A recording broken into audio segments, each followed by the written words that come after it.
Fantasy Football Show. Hello everybody, welcome to Clash of the Correspondents, the weekly show from Planet FPL where we bring on two of our correspondents whose teams are playing against each other. My name's Suj. And my name is James. And this week we're going into game week 26. Who do we have on, James? Apparently so. The famous winter break split weekend begins Saturday lunchtime with Everton versus Crystal Palace. So what better place to start? We are joined by Sean at Spirit Blues. How are you, Sean? I'm good, thanks, James. Good man. And we are joined by at Migtavius, finally with someone on Clash of the Correspondents. I have a friend. Our Crystal Palace correspondent. How are you, Mig? I'm feeling good. Nice. Nice to talk to someone. You got your Palace hoodie on ready? Just in case people forgot who the Palace one was. Well, fair play. I mean, to me... It's been a while. It looks like it says Alak to me, but the audio listeners won't get that.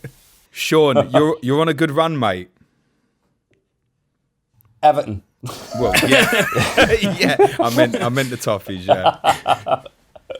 yeah. Yeah.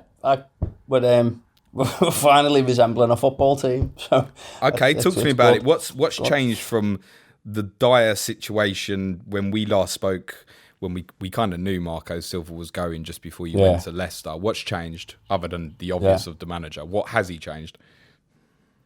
Well, he seems to be playing a much more pragmatic style of football, which is, it's something that most Everton fans have wanted. We're not, we don't take too kindly to sort of just tippy-tappy football, and we spoke about it several times about the obsession with just knocking the ball out wide and putting crosses in the box. So Carlo's he's gone a lot more direct, and I don't necessarily mean long balls, but he's encouraging the players to play more vertically, as he says it. And the results are there, obviously, in terms of points, but also in terms of, we're getting a lot more shots off a goal in most games now, which is it's just a lot better to see. Yeah, I think you're just talking about a higher tempo, basically, is essentially what you're saying. Yeah, I mean, there's still some tempo issues because they kind of revert back to type. I mean, most of these players were brought in by Silva, so and that's what Ancelotti's trying to get out of them. But yeah, a higher tempo, playing more vertical, and it plays into the strengths of some of our players, the likes of Calvert-Lewin. He's been transformed since Silva left. But interestingly, which a lot of people probably aren't aware of, but Duncan Ferguson is back coaching the strikers at Everton, which was something that had stopped happening because Silva took the decision to put Lewis Boa-Morte on.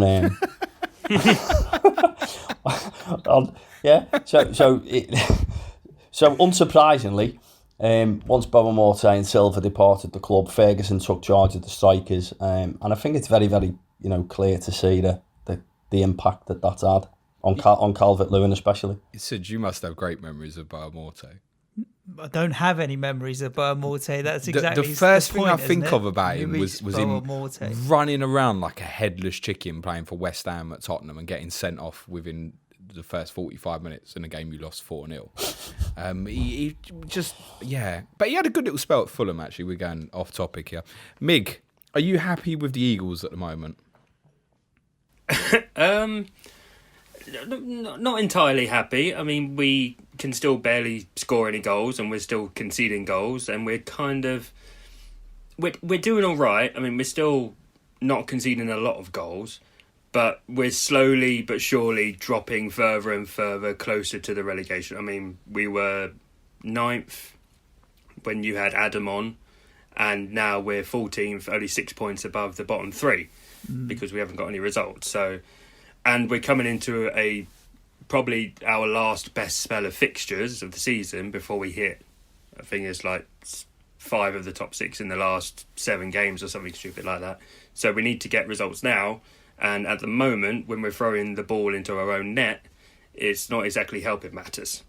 Oh, yeah, it doesn't. We did talk about it on the main podcast where you need to pick up a couple of wins in the next 5 to probably get yourself safe. But obviously the 6 point gap is from my club. And are you genuinely looking over your shoulder, or is it a case of, do you know what, the run that we have with City, Liverpool, Tottenham, Chelsea, Arsenal in the next 6 mean that there's no chance of us catching you anyway, regardless of if you don't pick up your 2 wins?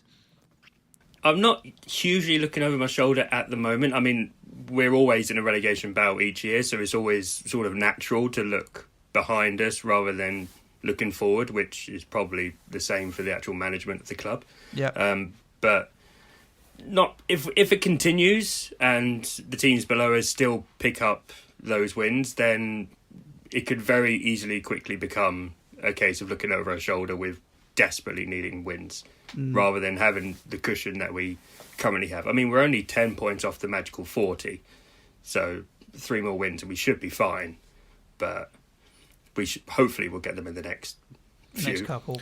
Yeah. I think you've got enough. It's just obviously those fixtures Carlo highlighted before you go to Anfield in game week 31, where you, I don't know, suddenly if you get to the Watford fixture, which I think is game week 29, I think, if you haven't picked up anything between, say, now and then, I think you that's the point where you'll start looking over your shoulder. Then you look at that stretch from Liverpool onwards. There's a couple of decent fixtures in there, like Burnley at home and that, but it's awkward, and there isn't enough trust, unfortunately, in Palace because of what you've already highlighted, Mig, about goal scoring, that if you've got a routine home fixture, say if Burnley have got nothing to play for, it's not straightforward for Palace. No. Because it's been a long-standing problem for a long time, actually oddly enough, particularly in home games. But I think the way, with the strength of sort of the counter-attack with like Townsend back fit will aid Wilfried Zaha a bit now. I think you picked up some points unexpectedly, like you did at the Etihad the other week. Yeah, that's the thing. We're probably, if anything, those last few fixtures are probably better for us because we're not the team with the emphasis on having the possession most of the game. We're the ones that will then just sit back and hopefully by the time then having Zaha, Ayew and Townsend ready for the break, they're probably the games we're more likely to pick up the odd points here and there just to get us over the line, rather than this big run of green fixtures that we have, as a la the ones we had in December when we only had 1 win out of all of them. There's also a high chance with that running, just looking through, I mean, from 33 onwards, you've got Leicester away, Chelsea at home, Villa away, United at home, Wolves away, Tottenham at home, which obviously looks tough. But actually, all of those so-called bigger sides from the top 7 or 8 or so, if you exclude Villa, they might all have nothing to play for. Leicester could be absolutely wrapped up in top 4. Chelsea might have that secured. United and Spurs might have absolutely nothing to play for as well. So I think you'll be fine, personally. Sean, can you push for Europe yourselves? I'd like to think so. Because you keep mentioning it on Twitter, mate. Do what? I've seen all these songs that are being sung, aren't they, at the moment about how does the song go, Sean? Yeah. Sorry, what was that? How does the song go? Oh, I'm not singing. All right, okay. It's something about Ancelotti. He's too sick. I'm not singing. I tried. You've got a shot, though, haven't you? Yeah. We've definitely got a... It's very, very... I mean, everywhere, from sort of, 6th down to 14th, there's only a few points separating the side, so it could still end very, very well, and it could also still end a bit crap. But I'm hoping that we can put a similar run in like we did this time last year. The fixtures are a little tougher this year, though. They're a wet leaf. Suj said I've got to call it a wet leaf now. Was it a wet lettuce? Wet lettuce. Wet lettuce. Yeah. The fixtures were a wet lettuce, aren't they? I mean, they're awful. But you had this similar run just a little bit later this time last year, and you pulled through some astonishing results. A lot of clean sheets at home. Is there anyone we can really be looking at, Sean, from an FPL perspective, bearing in mind them fixtures?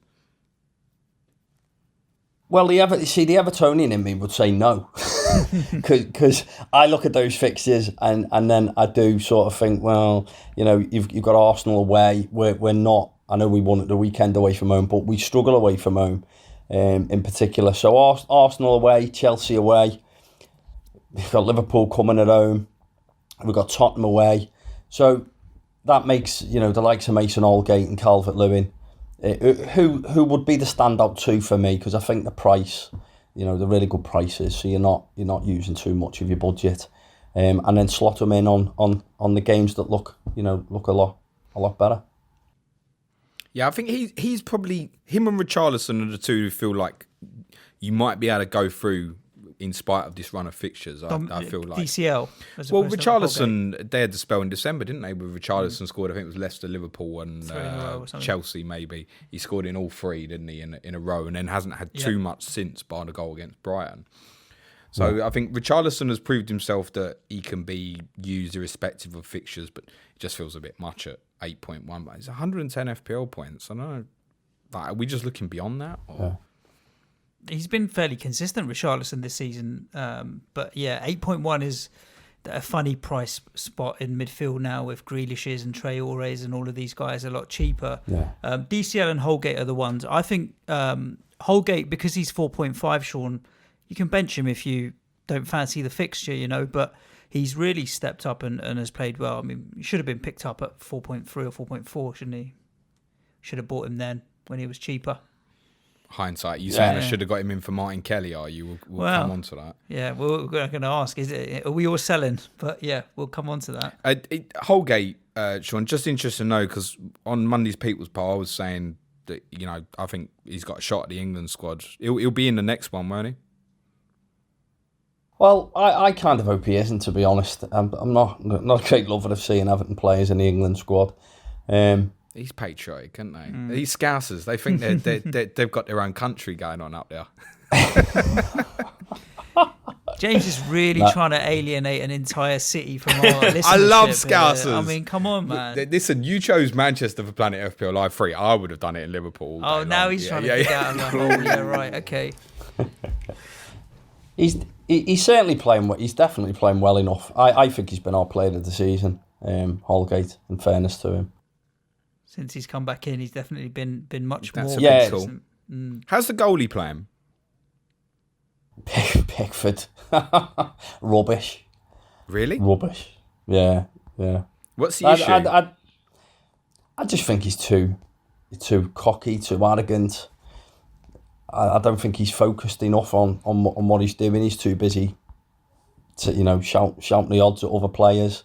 And I just think his concentration's really poor. His positioning is dodgy. If you look at the first goal for Watford, he's right on his near post, and there's no real reason for him to be that far over. And if he's a little bit more central, I just think he saves it. There's too many goals he's conceding that I just think a good goalkeeper, saves them. Like the Crystal Palace goalkeeper. I know. Obviously, a bad week to be saying. Good timing, Sean. Who? What? But Guy Eater's been, he's been outstanding in the main for Palace, and I think that's they're all good shot stoppers, aren't they? Generally, keepers in the Premier League. I think it's his main strength, and his distribution's pretty decent as well. In fairness. Do you think he's under threat in any way in terms of losing the place to Stekelenburg? No. None at God, all? No. Okay. No. I think we'd get a game, any one of us, before Stekelenburg, to be honest. I'm not saying Stekelenburg's my sub-goalie, but I thought I'd ask. Yeah, who would have him? Yeah. The guy who did his wild card on Boxing Day. Mig, Martin Kelly, talk to us. It's over, isn't it? I think so for the time being, yeah. And until Ward either picks up another injury or a red card, which he nearly had, thanks to VAR. But yeah, I think some people asked me before the game week, and I was like, Ward's back now, he's fully fit, and we had a good week and a bit break. Whatever the selection is for the Sheffield United game, that's going to be pretty telling to what Roy's going to be doing throughout the rest of the season. And Ward was in, Kelly was on the bench, so I'm pretty sure, unless there are injuries, then Kelly's really just going to be the first replacement, first sub probably. But, and I think that's probably only at right back as well. It's probably not at centre back once you get the likes of Sacco back fit as well. Yeah, and Dan's already fit on the bench, so. What kind of difference do you think PVA could make? So I made a comment a couple of weeks ago, I'd seen a little bit of a link between Zaha kind of going off the boil a bit once Van Aanholt had got injured as well. Is there anything relationship-wise for you on that flank where Zaha's better with PVA? I think probably because PVA is such an attacking defender, it almost gives Wilf another option to go on the outside to then, even if PVA is drawing a defender with him and gives Wilf the opportunity to cut in on the right, then it's all good for him. But then when we had Riedewald, he kind of sat back more. I mean, he did get forward at times, but he was a bit more defensive just because he hadn't played pretty much for about 2 years. So he didn't have the match fitness to do all of that. But he had good spells in games, which was good to see. But yeah, I think purely because of the attacking nature of PVA, he sort of takes that burden off the left-hand side a little bit for Wilf, so then he can cut inside where he can hopefully be a bit more dangerous rather than being pinned into corner flag. Yeah, don't worry. The temptation for me is 0 with Wilfried Zaha. Probably ever again. Your fingers have been well and truly burnt now. But I think there might be something in that, and it's just purely about that space. Just a body sometimes can take a runner away and open up an option, because PVA, although he'll go on the outside, obviously, he does like the inside run as well. He'll run inside of Zaha. So it really does open up possibilities. It kind of references back what I've said about concerns with Son and whoever's playing left back for Spurs at the moment, because Son's not getting that option as well. So I think that comes back for Zaha, and it certainly might be a benefit in away games, actually, as shown when Palace have been at their best. I think Mig's right to highlight that the team that was picked at the weekend will be very close to what we see going forward, other than obviously Andros Townsend was back as a sub. If he can pick up form of what he's capable of, Andros, then he'll get back in the starting team. Without a doubt. Well, it's just difficult with Palace because Miggy did say, obviously, you're struggling to score goals right now, and there's no attacking assets there that then kind of really want to put their hand up. What are you doing at the end of the season with Cenk Tosun? Are you going to happily send him back to Sean up there and put a bow on it and send him back, or are you keeping him down in London? I don't know. Because I think Sean would rather he stayed in London, if I'm not wrong. Yeah. Sean's nodding. Yeah. I wouldn't be surprised if he stayed, because we tried to get him beforehand, even though he decided to go to a bigger Premier League club. Oh, air quotes. It's true though. But so, I mean, I could imagine. Hopefully, I mean, I know there's a lot of Palace fans that are still big with Benteke, but hopefully he doesn't see out the summer at Palace, in my humble opinion. So Tosun will probably take his place, and then hopefully a couple more, because we are in desperate need of goals. We haven't scored more than 2 goals in any game this season, which is very concerning. And we're just out of the transfer window where we just got Tosun, who's now injured until the end of February. Well, he's ready for 27, I think, at least. So... Yeah, he obviously would have been ineligible this weekend anyway. Yeah. I think the word from Hodgson was that, he probably would be back for the fixture against Newcastle in game week 27. Is there anything FPL-wise, Mig, that we can look at here from Palace? I mean, could you move to Joel Ward at 4.3? You could do. I mean, there are other options in that sort of price bracket. You mean, you got people like Stevens. You probably want to get away from Rico, that sort of place now. But you could go like for like. I mean, Cahill will be pretty much set in that back 4. I wouldn't go near Guaita. He'd be going out of my team. I think I cursed him. Yeah, never get a goalkeeper from your own team, mate. It's not good for your energy. I'm telling you. How many minutes did you get out of Guaita? Because when I bought Fabianski, I got 13. So as long as you got more than that, cursing your own goalkeeper, I think I did worse. I've had him since December. I think the couple of run, I think it was after the Brighton game, I got him. I couldn't trust to get him for Brighton. But then since then, they haven't kept a clean sheet. I was going to say, I love that. He's 4 fixtures before Brighton, 8, 8, 10, 8. I don't think he's got 8 points since. 2, 2, 3, 3, 3, 2, 2, 1. It's not great. So I don't want to say that I cursed the guy, but I may have had an influence. I think Palace are due a clean sheet, is fair to say. Yes, I feel. Yes. I'm not saying it will come this weekend, but they're due one, and I think there probably will be one or two for Palace over this course of sort of, if you take out the Liverpool fixture and you include Burnley at home in 32, I think it's reasonable to expect 2 or 3 clean sheets over that period for Palace. And obviously what's interesting for both these clubs is obviously both available in game week 28. Palace have the massive derby that no one knows why it's a derby at Brighton, and Everton have Manchester United at home. Palace are obviously confirmed away to Liverpool, so we'll all be free hitting 3 Palace defenders for that fixture. Everton, interestingly, have Norwich away, which is in the middle of this really difficult period, but for those who are still intending to free hit in game week 31, there's going to be a real wash on Everton. I think if that fixture ends up happening, which will if Norwich don't make the FA Cup quarterfinals, then Everton are going to be a part of free hit teams. Your likes of Richarlison, Calvert-Lewin, Holgate. I think a lot of people will end up with 3 toffees in game week 31 if Norwich don't make the quarterfinals.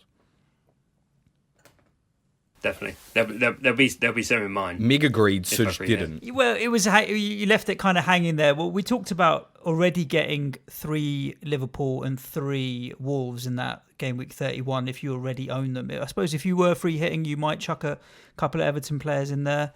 I definitely have Holgate and Calvert-Lewin. Whether or not I'd go with 3, only because it's an away fixture. And Sean, you did mention like away, you struggle a little more than you do at home. And Norwich are a good football inside. So, I don't think that game's a given, that away game against Norwich. I would expect Everton to win, but I don't think it's going to be a 2-3, 4-0. I don't think it is, but I think when it comes to it on the day... There's no other better option. Well, people would have... Obviously, Liverpool and Wolves with those 2 home fixtures obviously appealed, and you're going to have Burnley, Watford... maybe Newcastle, Villa. Obviously, we don't know how it sits yet, but I think it's more to make people aware that, like, do keep your eye on Everton over this next period, because even if you're not intending to buy their assets, you will be thinking about it come game week 31. If you even take people like me who, depending on what happens with Liverpool in the Cup, and we're pre-recording this before their game with Shrewsbury on Tuesday, that I might be building towards it. So if I've already got that sort of Liverpool-Wolves coverage, when I get there on the day... Everton's the sort of club I might well end up targeting.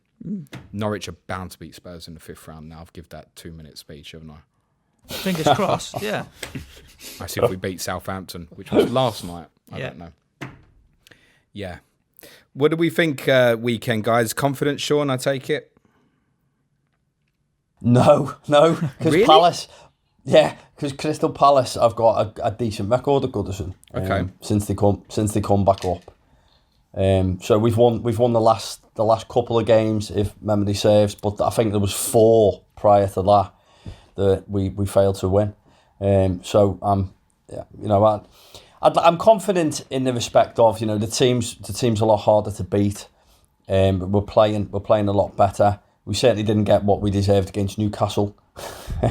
I can't believe I've just brought that game up. I'd erased it from him. I wasn't going to, mate. Tried to erase it from my memory. But we could have been 4-5-6-0 up against Newcastle. We sort of got better as the game went on. And interestingly, Bernard was probably his best performance of the season.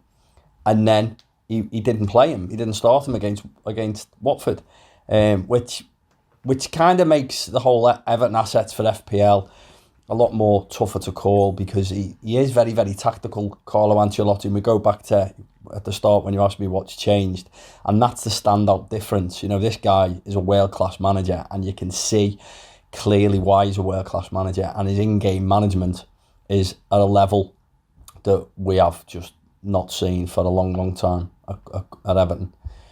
So it makes it difficult to predict whether Sidibe's going to play, and if he does, where he's going to play.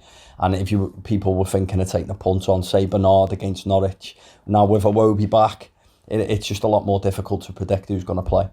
I think the majority of people in this country, bar a couple of clubs in the Northwest as rivals, would like to see Everton Football Club do well.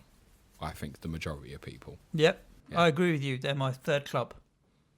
Yeah, who's your 2nd? Barnet, mate. We've talked about this a million times. I thought West Ham was your second and Barnet was your first love. No. That's next season. If we get relegated, I'm going back to League 2 or the Conference or whatever, depending on where Barnet are. And yeah, West Ham will become my second love. And Everton will have to stay third. Go on then, Sean Wappinia. Score prediction. 2-1 Everton. Mig? I was going to go with 1-1 and stick with I think the games were last year were both 0-0, which strikes me as is going to be an exciting goal fest. But opening day was 0-0, wasn't it? Yeah. Very much a game of two halves, if I remember correctly. Suj, your thoughts? Yeah. What are my thoughts? I think I'm with Sean 2-1, maybe even 3-1 to Everton. I think Everton will win 2-1 or 3-1. Yeah, this curse of Palace not being able to score more than 1 or 2 goals in a game is going to come back and haunt them. And Everton have been all right. My instinct is that because it's my Saturday lunchtime viewing, it probably won't be a thriller. I think... Put you to sleep. I think... No, it won't do that. I watched Arsenal Sunday and survived. I would say 1-0 Everton would be my prediction. Interesting. Can I ask you as well, guys, before we wrap up?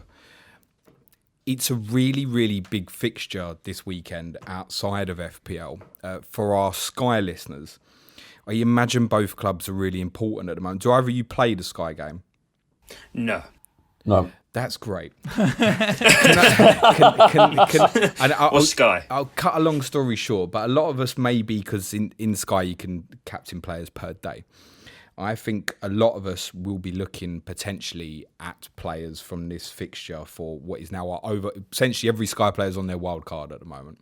So to get in a player from yourselves or Brighton or Watford is potentially important.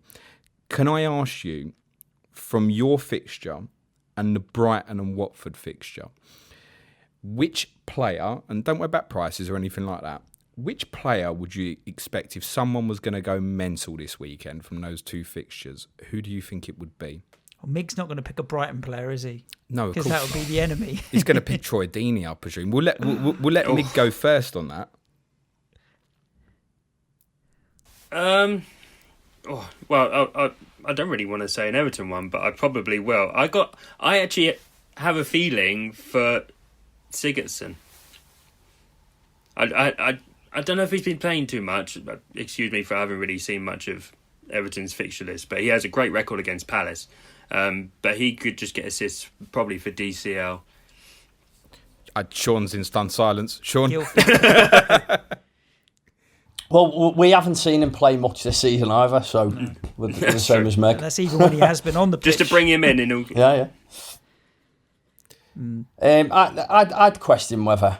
I don't know. I'm not even sure he'll play.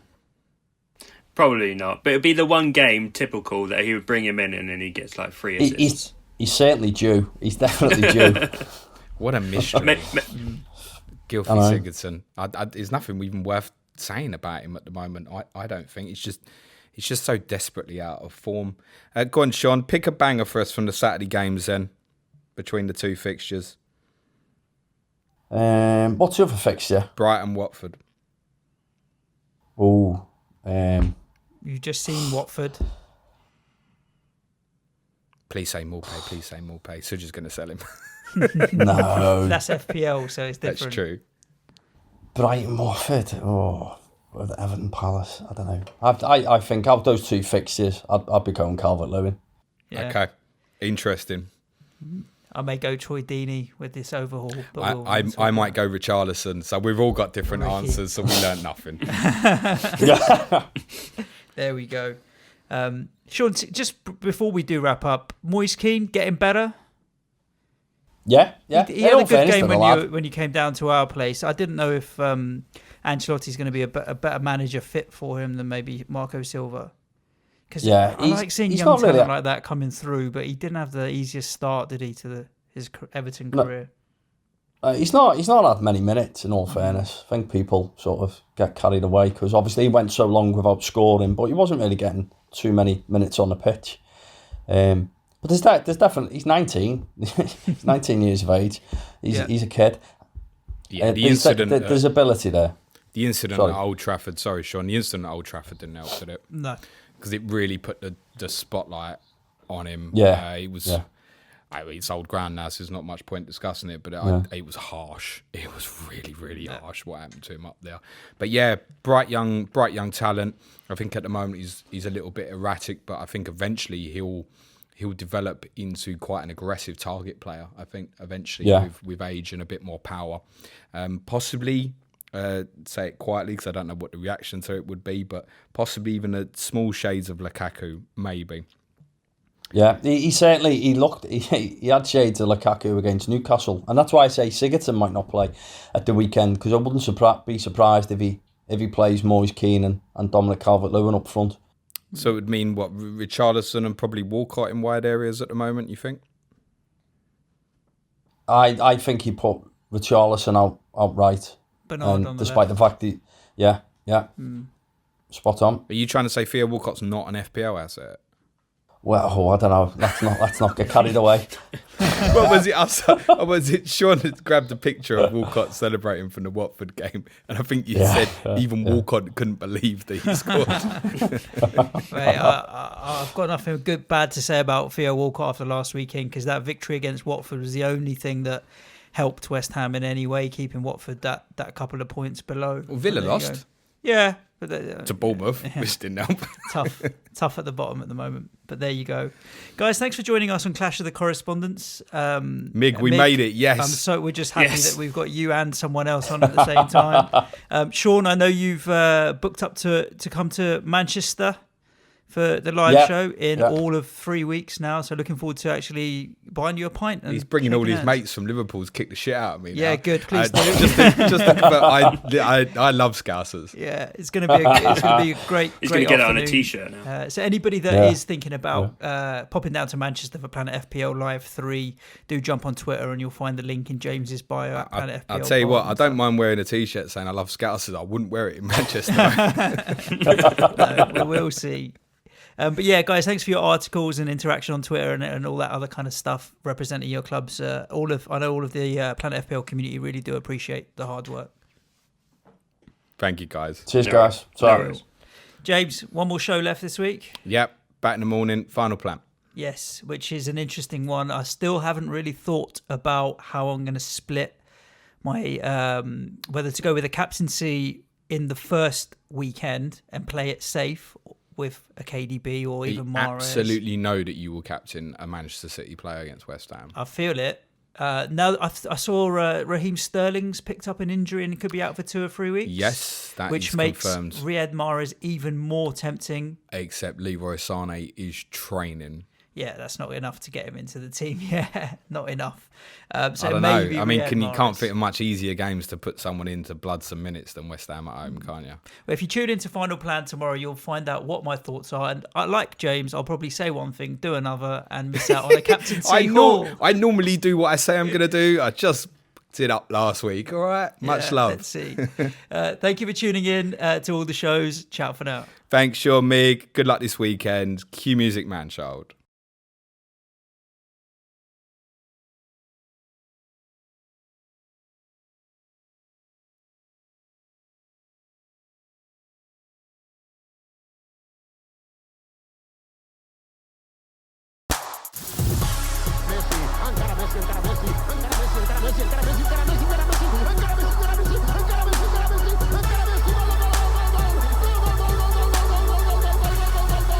The Fantasy Football Show.